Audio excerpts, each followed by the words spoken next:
I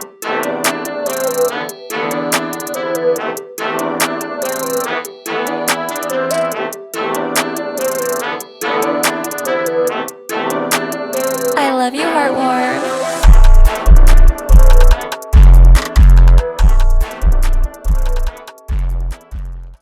Welcome to another episode of AutisHim, Black Files and Autism. I got my brothers next to me, Trav, Nick, Lonnie. We in the building again. Today we're going to be talking about getting ignored in an IEP meeting. Brothers, sisters, anybody listening, I tell you right now, when you get ignored in the IEP meeting, my blood starts boiling. I don't know about anybody else, but it's one of the most frustrating things.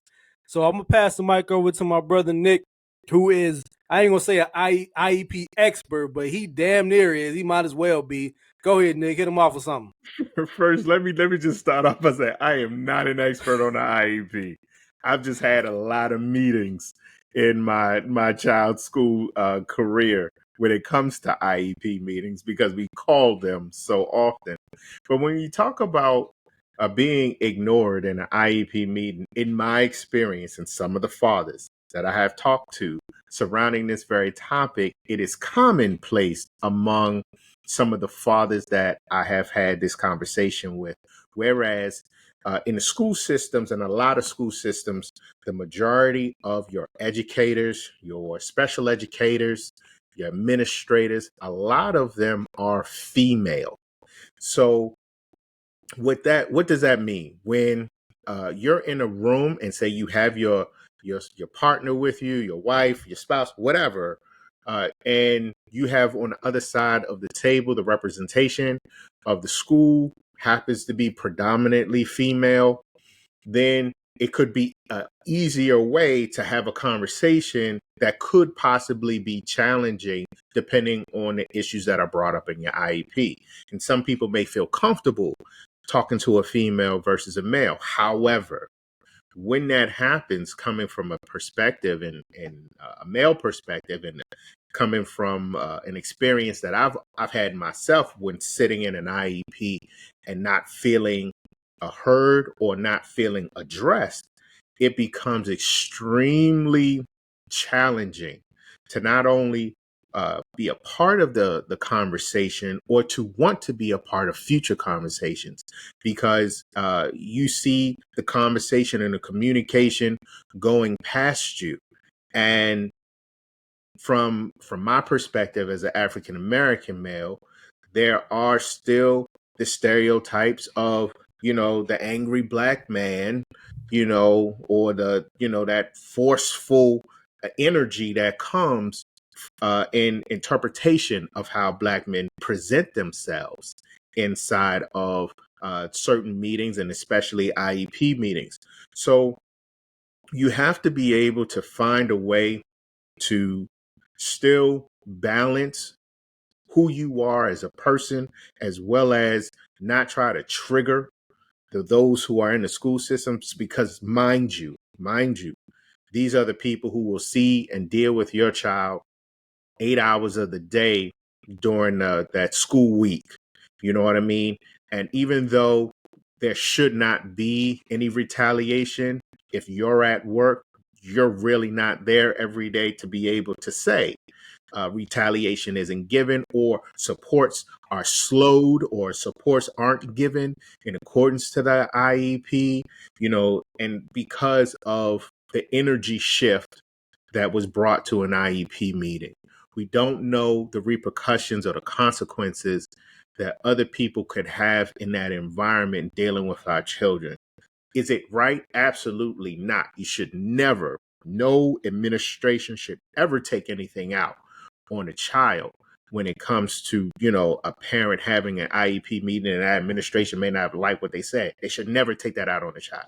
However, because we're working parents, it is extremely difficult for us to be able to be a fly on the wall in some of these environments, these school environments, where people may or may not take advantage of a situation because they didn't like what happened in an IEP meeting. The point is, we got to try to find some balance in between our presence and the effectiveness of what we're trying to do in these IEP meetings to better serve our children. Ty? Well, that's very, very well said. Very well said. I'm trying to view it the same way that you view it because I think you're 100% correct. However, I've been working on my patience, and that's not something that I've been succeeding at lately. And so I've been in IEP meetings. I'm currently in one now where we are having issues with trying to get accommodations for our child, not because they're not willing to give them. We're having issues because, well, I won't go into super detail, but I'll say that in the IEP meeting, and you said it, Nick, it is very easy to get ignored. And, you know, and this is no knock or slight to anybody staying at home, that's stay-at-home fathers or things like that. But a lot of times in what I've experienced is it's usually, the wife or the mother talking a lot in the meetings. At least the ones like my wife will talk a lot in the meetings. And I appreciate that because she's at home a lot with my son. And so a lot of times I'm just listening to what she's saying because I don't want to contradict or I don't want to speak out of turn. So I'm really listening because there may be things that she says that I may have missed, maybe conversations that we didn't have at the house. But most of the time we're on the same page. The thing I struggle with, though, is that when you're in a room typically full of women, and I know this is not every case, so I don't want to say that in every IEP meeting it's all women, but the ones I've experienced, it typically is. You seem to get bypassed a lot. They're not really looking for your opinion. And that can be really frustrating because you could have a lot to say. And then when you do speak, I look at people's faces when I talk, people seem afraid. I'm like, well, hold on. I'm not yelling. I ain't screaming. I'm speaking very professional. I am educated. So please don't look afraid. But, there's that stereotype, angry black man. So you have to make sure you're cool and calm at all times. And if you show a little bit of frustration, they could take it the wrong way. And then there's also where you're getting constantly challenged by someone in the meeting. It's always that person. They always want to challenge everything that you say like you're stupid. And I'm like, well, I'm not dumb. Like, I understand the words you're using. I may not be a licensed professional and whatever at your craft or whatever the case may be, but I do understand the terminology. And I've been on this journey with my child for quite some time, and I do my research, and I am able to articulate my thoughts very well.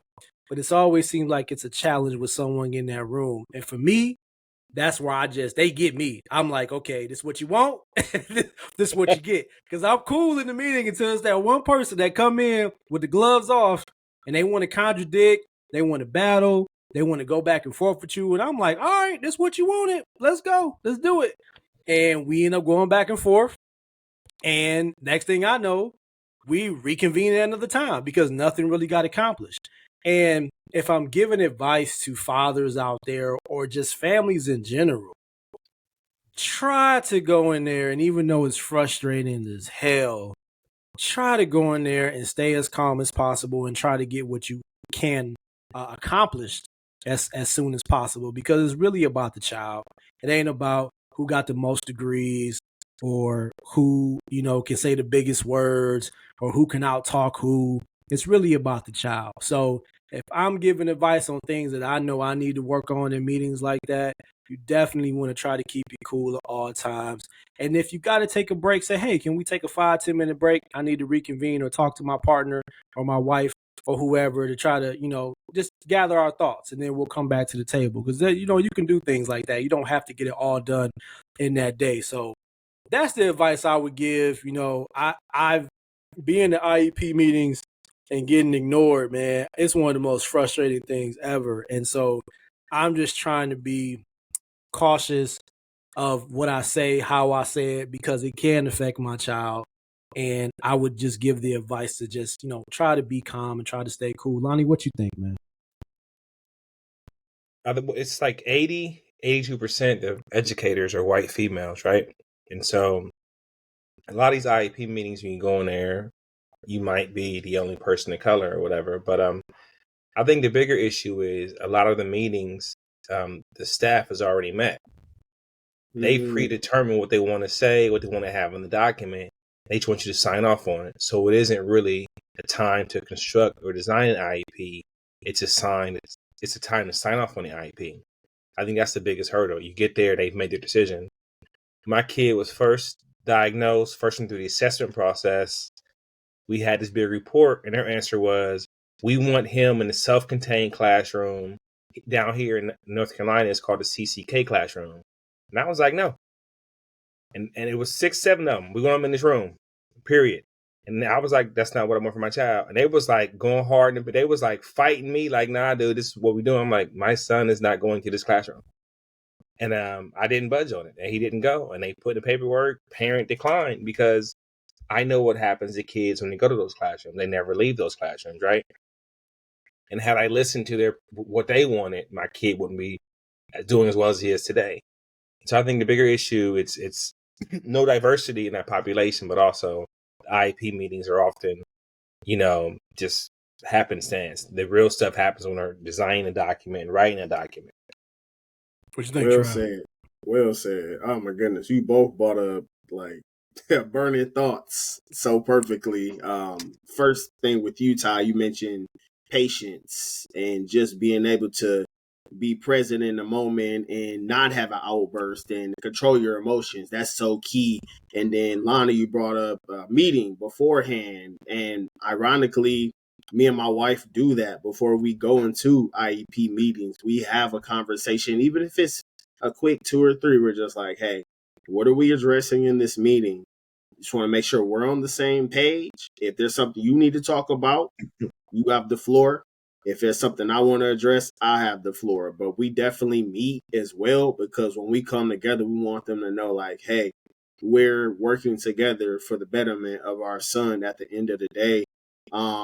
I'll be honest, there were times where, I may be frustrated with the result or a topic that was brought up from the pro staff. And in that situation, I would kind of interrupt and say, hey, I don't agree with that for, point A, point B, and point C, because I got to protect my child at the end of the day. So it's very important to always, be a stand-up guy. And like we talked about, you don't see many African-American men in these meetings. And just like you mentioned, it is all women, which I'm totally fine with. But at the same time, we have to have our representation and throw our name in the hat as well to let them know we're here to ensure that everything moves forward properly. So I feel it's important to speak up in those meetings, as well as I'm all for my wife expressing her concerns, and I'll take a backseat at times as well. But just once again, to recap for everybody, it's important to meet with your spouses, or if you don't have a spouse and it's just you, that's okay. I would say take some time to think of some questions. Don't come in empty-handed and just let them read a list of things to you about your child, because you know your child better than the school does. Yes, your child may be there 8, 9 hours out of the day, but that's your child for life. And, that's their child for the school year for the most part. So do your homework, make sure you're coming in prepared, and be open-minded as well. I'll be honest, I was closed-minded at times because I didn't want to hear the negative, but at the end of the day, it's about improvement. That's why we put our kids in, ABA therapy, and we put them in speech, is because we want to improve. So we got to make sure that we're doing what's needed and taking the advice from other peers as well, so that they can, continue to progress in society. You mentioned you couldn't hear the negative. I couldn't hear the negative either, because I know my son has challenges, right? But there are things he does well, and you ain't hit me with none of that. All you saying is what he can't do. And I never forget they said, well, your son's difficulty counting to 20. I'm like, this little Negro can count to 100 in English and Spanish. What are you talking about? And so we were just completely fundamentally on different pages as far as his ability and where he was. And the issue wasn't for me his ability. It was, is that environment one that he can show himself, where he can be seen, right? And so I think so often the IEPs center around negativity, what a kid can't do. And they got to shift that and talk about what a kid can do, and then exploit that. What is my kid good at? What can he do well? Because part of the process too, you got to build confidence. You telling kids what they can't do, it's not psychologically healthy to like try and still participate in that space. If I'm a kid, you telling me I'm stupid. You know what I mean? And so you got to start with some positive assets and build off that. And so I think that's what I see a lot from IEP meetings, where they focus on that negative so much, and you don't have anything to build off of. And so I think that's a big issue. One other comment I'll say, in my son's current school, they don't have IEPs. It's a private school, but one of his teacher I know left public school to come into private school because they didn't have IEPs. IEPs are a ton of paperwork. When I did my student teaching, each teacher, special ed teacher, had 20, 21 IEPs. That in and of itself is a full-time job, just tracking the documentation, paperwork, progress monitoring. And so I think the IEP process is a great process, but we don't have enough resources to do it well all the time for these teachers. I also want to point out from a different perspective, as we talk about feeling unseen in an IEP meeting, if you have a significant other, wife, spouse, whatever, and they're doing the majority of the talking, like Trav said, in your pre-meeting with your partner, spouse, whatever, try to figure out how they can also be a part of that. I have pre-meetings with my wife before our IEP meetings, and this, sometimes it's even gotten down to, okay, I'm gonna talk these points and you cover these points. And sometimes you may have to do that. And if you're a father and you're already feeling uncomfortable in the space because you don't see anybody, there's no relatability, that could possibly help you interject some points and grow in confidence for later IEP meetings. Personally, I do not think you should just have one IEP meeting in a school year. I think at a minimum, you should have at least 4 once a quarter, so that you can have and see progression from the beginning to the first quarter to the second quarter, etc. Nick don't play. You don't play Not with at the all. IEPs. I don't, because here's the deal. You have to show progression in the IEP in accordance to the goals that you set in your IEP. How do I know that my child is getting the help and assistance that is needed in order for him to, continue to grow, mature, et cetera, in a classroom, if there aren't set goals and standards set, and then that they're checked? And not only are they checked, but there's data that supported them. If your child has an issue, hypothetically, with talking out of turn, and you set a goal for talking out of turn, we're going to limit in the first quarter, we're going to look to try to put something in place to limit talking out of turn from 5 times to 3 times in the first quarter. You need to be able to show me week 1, per day, they talked out of turn 5 times. Week 2, they may have talked out of 5 times. By week 4, they're probably down to 4 times. And you still need to be able to show that progression, so that by the end of that first quarter, if you're down to 3 on average for that week, you've met that goal. And for your second quarter, we can go from 3 to 1. So there should at least be some type of progression check IEP meetings, from my perspective, throughout the school year, with data supporting the growth of the child and the goals in the areas that people have set for their children. What I also want to make sure, though, is fathers, if you're not involved in the verbal IEP meetings, and you still want to have some type of involvement, say you can't make the meetings because you have a crazy schedule, that's fine. Do your data. Find out the goals. Do the research. Give that to your partner. Tell them the difference between a 504 and an IEP, so that not only are you're feeling a part of the process and making sure that your child's education plan is the best you could possibly make it, but your partner, if they're this type of person, can also give you credit, so that in that IEP meeting, they know that this is a unit, even though you may only see one of us today. The data that I'm getting came from dad. So dad is the one that is tracking everything. So please understand that even though you just see me, the child's father is involved heavily inside of this process. And sometimes those statements need to be made, especially like Lonnie said, when you're dealing with 82% of the teaching population being females. It may be easier for a female to talk to a female, and that's fine. But please understand that the fathers who are involved heavily in their child's education, definitely, if they're unable to say something in the meeting, should definitely find another way to take part. If it's scheduling the meeting, if it's sending an email, if it's double checking or triple checking data, whatever it is, so that there is a unit that is coming before this IEP team and not just one parent. Because in my experience with IEPs, I've seen some educators like to split parents apart. They like to only focus on one, leave out the other, and even in certain instances, try to turn the parents against one another.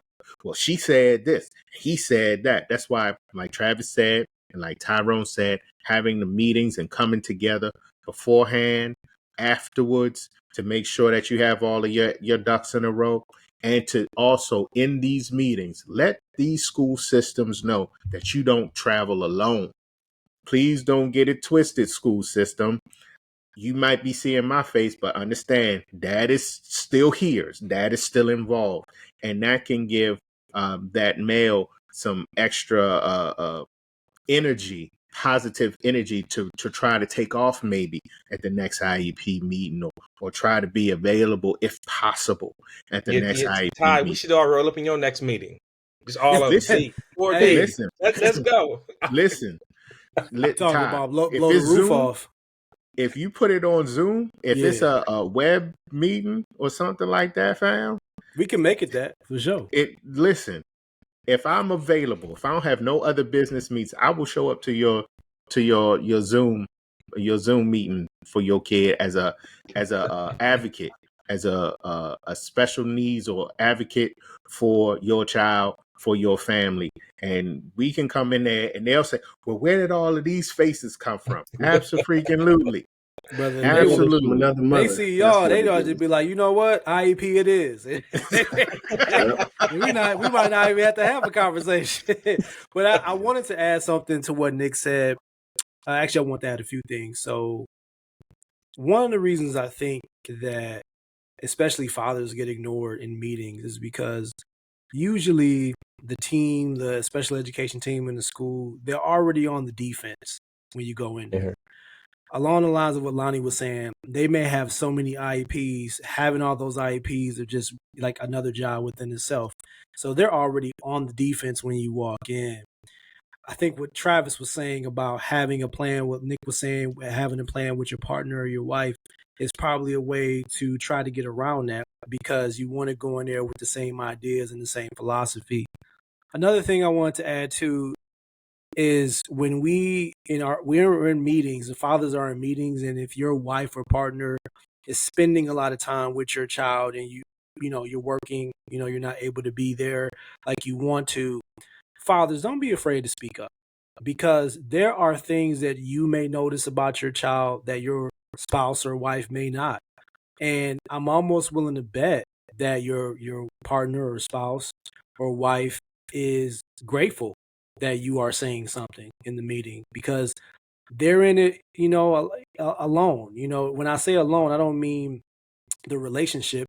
I mean, sometimes it can get lonely just being the primary caretaker for your child. And so I think that a lot of, wives and women and partners want their spouse to speak up and say something, even if it's just 2 sentences. They can be the most powerful sentences ever. They want you to say something. So go in there. You don't have to speak a lot, but just go in there and make sure your presence is felt. And I think the last thing I'll say about being ignored in an IEP meeting, to what Nick was saying, is that I don't know everybody's demographic of like race-wise, what they're dealing with the special education team. But I do think that you can get stereotyped very, very easy. And Mhm. especially when you're dealing with someone that doesn't look like you. You know, they don't know what you've been through. They didn't grow up the way that you grew up. So they're already coming in with a mindset of, oh, okay, this person might be like this person might be like that. And I'm not saying it's your job to prove them wrong, because they shouldn't be stereotyping you anyway. But always going there with that mindset of, they could be possibly doing this. And because of that, I'm not going to give them a reason to keep that mentality. I'm going to show them that I care about my child, and that's why I'm here. And that's the only thing I want to focus on, is my child. And I think those are really important things and dynamics to think about, because it is easy to get into these IEP meetings, lose your cool, flip a table, whatever it is. You know, it's easy to get into that Oh mode. yeah. And all that's doing is pushing everything backwards. It's not moving anything forward. So again, you know, I'm the last person to be talking because my patience is very, very thin. But I want to give advice to, you know, my fathers out there, of just going in there with a cool mindset. Whatever you got to do to get to that mindset, whatever your relaxation ritual is, just make sure you try to do it before you go into the meetings, because someone can say the wrong thing. Somebody could look at you funny, whatever your trigger is. Just make sure you go in there cool, calm, and collective. What you think, Trav? It's honestly important to have receipts. I'm a big receipts person. If you say something is going on, let's document that. Let's log that. This is dating back. So my son's currently in second grade. This is going back to kindergarten. I'll be honest, the kindergarten transition from pre-K was a bit rough, considering my son was in one facility pretty much from the age of 1 up until about 4.5. So of course, you know, he's grown to really enjoy that, and change is, you know, a bit challenging at times. So kindergarten year was a bit rough. One thing that I, you know, had a hard time wrapping my head around was that my child was eloping, because you know, I would just think, why would he elope? You know, there are adults in the room. There's no way this is going on. So we had this conversation in one of our beginning IEP meetings, and we came up with the idea of, hey, let's have the TA, his aide, which I'm very thankful for, fill out a log daily of his activities, and, you know, from, you know, 0 to 100%, how his day was, 0, 25, 75, 100. Let's see how his day goes. Let's log, you know, what activities he did academic wise, also, you know, behavior wise. So come to find out, it was happening. So fast forward to these meetings, we're able to bring up those issues and figure out ways in which we can prevent that going forward, because we came up with the idea of logging daily activities and actions provided by my child. So for those out there, don't be afraid to think outside of the box and ask for, you know, a log of what's going on. Now, for those teachers out there that may be listening, I do understand that, you know, you have a large classroom. It's a bit harder to pay attention to everybody, as well as it's hard to come by aides these days, you know, teacher assistants. That's another episode. We'll talk about that. But at the end of the day, if we can get some type of assistance for our children, or if you could be an advocate at the end of the day, that's going to go a long way when you have these conversations. Therefore, it's going to make it easier to come up with a plan. Most definitely. No, I'm a piggyback off of what Travis just said. I know it's difficult being a teacher today. Teacher shortages, special education teacher even greater shortages across the country. We know it. So what can you do in the education space to help alleviate some of that pressure? Is there any system that can be automated? Can you have a automated checks and balance system? Can you create? Is there a system out there that's already created to help you note and navigate children that have IEPs? If there is a checkpoint system or something like that, where you can have your computer up, and, you know, if you need a tally or something, or how many times your child is doing it, because you're collecting data on your child, you know, maybe you just click a 1 or, you know, a line on your computer to be able to tally that, and then print something out at the end of the day or at the end of the week. So what can be done to help and aid instructors and teachers and special education individual, because it's a lot. And as a parent, as a father, I understand that. However, I'm still not letting go of the responsibility that teachers, special education teachers, and everybody else that's in the system is supposed to have regarding our children. I cannot take my foot off the pedal when it comes to the development of my child, because your school system may find it a little more challenging to track all of the IEP students inside of the school system, or you may not have an IEP chair, or you may not get assistance.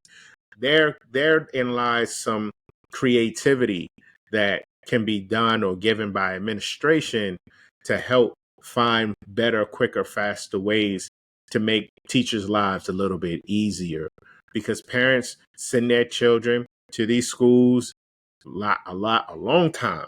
And so as a parent, we don't want our children to get worse. We want our children to get better. And some of these supports are in place for them to do that.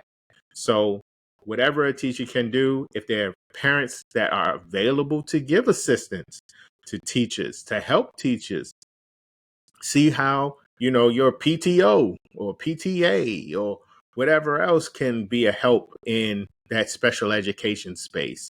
And or guess what? Maybe you have, at the beginning of your school year, you have a diversity day, and you teach the other students about the spectrum, autism, or other neurodiverse lifestyles that kids in that class could possibly have, that could open up doors of empathy, and it could decrease the amount of issues, and could create an environment and an atmosphere that's better for everybody. So, I mean, there are things that could possibly be done. I think it depends on your school system, how that school system works, and how the parents interact with that. But we have to definitely find ways, with the shortage of teachers, to continue to support children generally, but especially because of, children that have a neurodiverse thought process. You just brought something up. It slipped my mind that quick. Dang. You Dude, get old, man. You get old, man. What he said about the diversity day. So I think it's a good idea, because they always have, open houses for the kids to get to know the school. I wish more schools would do open houses where it was just the parents. Like, don't even bring the kid, just bring the parents to get to know the parents, so we can build relationships with the staff and the administration. And maybe, when you're in those IEP meetings, you have a lesser chance of getting ignored, because you have now a relationship with the parents. Yeah. So, that was a really good idea, Nick. I really wish that schools did more of that, because I know it's always about the kid, but how can you help the kid be successful if you don't have a relationship with the parents? Because you never know, man. Parents, we have chaotic lives. We're trying to provide for our family. Man, have to work, 40, 50 hours a week. Somebody stay at home, somebody working. You just never know the situation. So I think it's important to try to build those connections, so those IEP meetings can go a lot smoother, and you won't get ignored, and it won't be a table flip, and you ain't got to cuss nobody out, So, schools, if you hear me, man, think about doing something like that. I will say one last thing. Nick reminded me of this. There's a lot of self-monitoring techniques and things we can do with kids on the spectrum. You can put stuff on their desk. They can do their own checklist. That's really good with helping with agency, self-determination. So it's a lot of good self-monitoring things out there for teachers to use. But also there's a lot of really good peer interventions and peer supports that have been shown to be effective in helping integrate autistic kids. So just two things I can take it off the teachers and spread sort of some of that responsibility. Self-monitoring, but also peer intervention. Think about those things too, educators. All right, man. Hey, this has been a hell of an episode. Appreciate you, brothers. This is AutisHim, Black Files and Autism, and we out.